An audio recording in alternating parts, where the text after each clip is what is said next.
Alexandre Morin-Villouellette. Curieux, ouvert d'esprit, il fait circuler les idées pour trouver des solutions.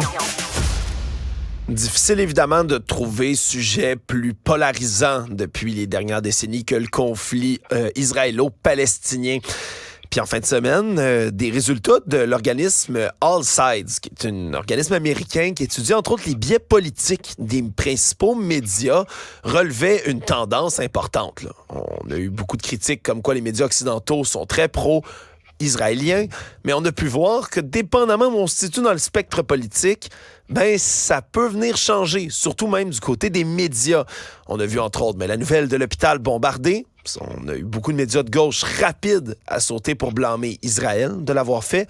Un autre incident, par exemple, celui-là de l'assaut, le tout premier qui s'est fait, ben quand on parlait d'enfants décapités, il y a pas eu beaucoup de vérifications qui ont été faites au tout départ sur cette affirmation-là, mais ça a été repris majoritairement par les médias de droite aux États-Unis. Ces biais-là sont intéressants, mais sont inévitables également.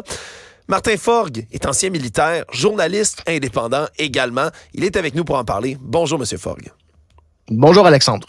C'est quelque chose que vous rapportez beaucoup, entre autres, dans un de vos derniers textes, cette espèce de billet qu'on a. C'est tellement tranché, ça divise même le caucus libéral au gouvernement en ce moment, là, à Ottawa. Il n'y a rien qu'on peut faire pour changer, pour modifier ces billets-là, M. Forgue? Très difficile au point où on en est parce que, là, on parle souvent de nouvelles guerres, de nouveaux conflits entre Israël et le Hamas à Gaza, mais il faut se rappeler que tout ça remonte à il y a des décennies et donc c'est un conflit qui se prolonge, qui ne connaît aucune issue, surtout depuis l'échec des accords d'Oslo en 93 là, qui ont été sabotés en fait par l'assassinat de Yitzhak Rabin, qui était premier ministre israélien à l'époque, qui a été assassiné par un militant israélien d'extrême droite. Donc, depuis des décennies là, on se radicalise toujours et encore et toujours. Le Hamas de son côté, c'est un groupe armé qui lutte pour la libération de la Palestine, emploie des tactiques de plus en plus extrémistes, comme on l'a vu. Et donc, c'est inévitable à un moment donné que les médias, on parle souvent de neutralité, d'objectivité, mais pour moi, c'est plus des chimères que des réels, qu'une réalité dans le monde des médias. C'est normal à un moment donné que les médias, en fonction de leur ligne éditoriale, finissent par prendre des positions de plus en plus tranchées. Oui, puis c'est inévitable, comme vous dites, l'objectivité journalistique, c'est un idéal, plus souvent qu'une réalité duquel on essaie de s'approcher le plus possible.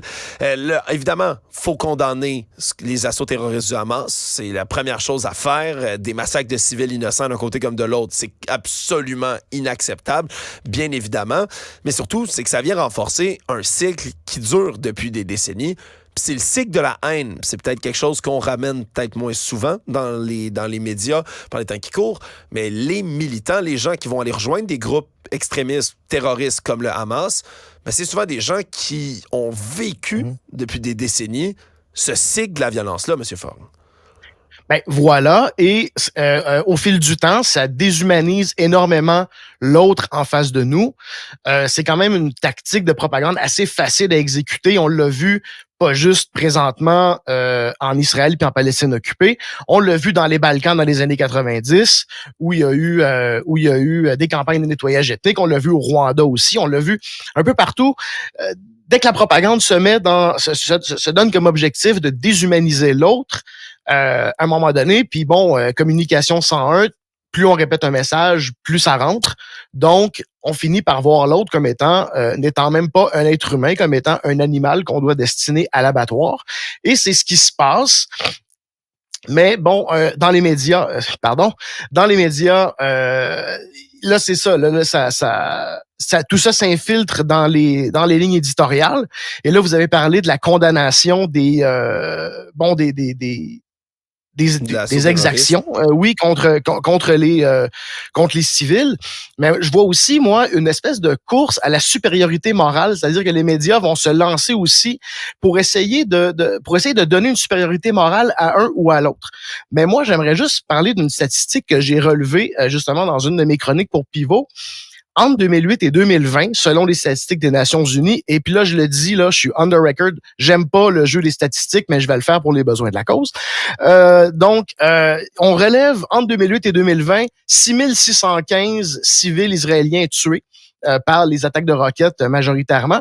Mais de l'autre côté, on dénombre quasiment 160 000 Palestiniens qui ont été tués soit par les ripostes ou les frappes israéliennes, mais aussi par les sanctions qui ont été émises qui ont été placées contre Gaza, c'est-à-dire qu'on coupe l'électricité, on coupe l'alimentation en eau potable, on coupe la nourriture, donc on a faim et on a soif. La bande de Gaza, qui on sait est une prison à ciel ouvert. Donc, à un moment donné, moi, je pense, tu sais, puis on parle de médias. Les médias qui sont plus pro-israéliens sont très, très prompts, selon moi, à vouloir donner une supériorité morale au gouvernement israélien. Et là, je fais exprès pour faire une distinction entre le gouvernement et la population israélienne, qui, selon moi, est prise dans le même espèce de bateau que leur pendant palestinien, c'est-à-dire qu'on les amène à déshumaniser l'autre. Donc, à un moment donné, non, c'est pas vrai que le gouvernement israélien a une supériorité morale, l'armée israélienne non plus. Et ça, nonobstant le fait qu'il faille, oui, effectivement, critiquer les tactiques employées par le Hamas, mais encore là, je pense qu'il faut prendre un peu de recul et dire, mais comment ça se fait qu'on en est rendu là? Et là, je vous ramène à ce qu'on disait en début d'entrevue, c'est-à-dire la déshumanisation, la propagande sur des décennies. Oui, puis qui va finir par s'infiltrer dans la tête de la jeunesse palestinienne qui n'a nulle part où aller ou qui n'ont rien à faire éventuellement dans leur vie, outre que de se radicaliser ou tenter d'améliorer leurs conditions, parfois avec des moyens absolument atroces et condamnables comme le massacre de civils.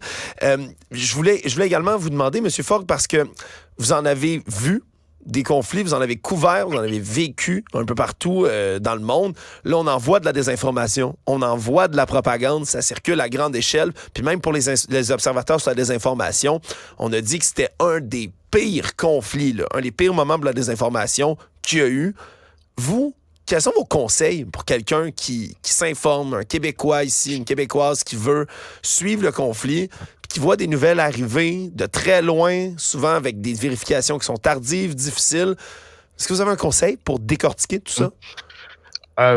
Bon, d'abord, c'est sûr qu'il faut d'abord vérifier la source des informations. Vous avez parlé en début de ce nouveau chapitre, on a parlé des enfants décapités. Bon, ça a été remis en doute parce que c'est venu d'une journaliste israélienne qui a été elle-même alimentée par les services de relations publiques de l'armée. Donc, déjà là, l'information est douteuse. Il faut donc émettre ce que moi j'appelle un doute raisonnable en termes d'information concernant l'hôpital. Pour attribuer la responsabilité, les sources sont souvent les agences de renseignement d'une part ou d'autre. Donc, ces agences-là, ont un agenda qui leur est propre et travaillent pour les gouvernements, bon, évidemment, qui les emploient. Sinon, donc, le doute raisonnable. Sinon, essayez de se tourner vers des sources locales. Évidemment, qui publient soit en anglais ou en français. Ça existe. Donc, des médias qui sont au Moyen-Orient. Moi, personnellement, j'aime bien Haaretz, qui est un quotidien israélien qui est très critique du gouvernement israélien. Qui font preuve d'un courage moral, je dirais, présentement, assez exceptionnel. Donc, source locale le plus possible. Éviter les réseaux sociaux, parce que ça, c'est la pire espèce de... c'est le donjon de l'information. Là. C'est incroyable comment il y a de la désinformation là-dessus. Donc, mais émettez surtout un doute raisonnable, surtout quand les sources des journalistes, et puis là, les journalistes, je suis bien placé pour le savoir, on est souvent susceptible, on aime bien ça avoir des scoops bien juteux, les agences gouvernementales le savent, donc les journalistes, souvent on prête un peu flanc à l'instrumentalisation. Validation des sources, doute raisonnable et si possible s'alimenter avec des médias qui sont locaux. Oui, puis regardez aussi, il y a des médias souvent qui vont dire « il semblerait que » ou qui vont émettre eux-mêmes un doute dans le texte. Prenez le temps de bien lire. Hein. C'est fou, mais parfois on dirait qu'on oublie de bien lire les temps de verbe, la manière dont sont formulées les phrases, les articles, parce que souvent, justement, ils en émettent des doutes, mais c'est tellement important de pouvoir bien décortiquer tout ça. Surtout, Alexandre, depuis l'avènement du cycle de nouvelles 24 heures, je pense qu'on a vu une explosion de l'emploi du conditionnel, parce qu'il faut alimenter la bête et on n'a pas toujours confirmé. Donc, effectivement, si vous avez une nouvelle au conditionnel, il faut il faut vraiment il faut mettre ça de côté, là. Prenez-la comme une nouvelle au conditionnel, justement. Martin Fogg, vous êtes un ancien militaire, journaliste indépendant également. Vous écrivez là, certains textes dans Pivot, entre autres. Merci beaucoup d'avoir été là. Merci.